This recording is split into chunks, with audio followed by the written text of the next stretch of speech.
अल्हम्दुलिल्लाह कसूर press club में सेहतमंद सरगर्मियों का आगाज कर दिया गया है। स्पोर्ट्स के साथ साथ डेवलपमेंट का काम शुरू हो चुका है। पहले मरहले में वाटर सप्लाई, शजरकारी और सफाई सुथराई का काम जारी है।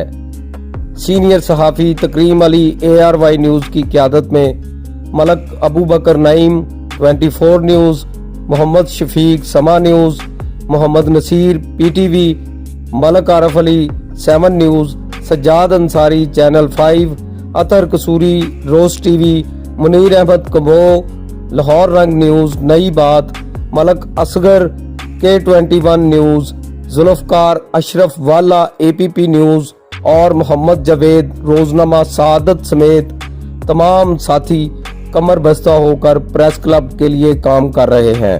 प्रेस क्लब की रौनकें बहाल करने के लिए इक़दामात कर रहे हैं। दूसरे मरहले में अदबी बैठक और वर्कशॉप्स का इनकाद किया जाएगा। इलेक्ट्रॉनिक और प्रिंट मीडिया के वर्किंग सहाफ़ियों को उनके शान शान इज्जत दी जाएगी।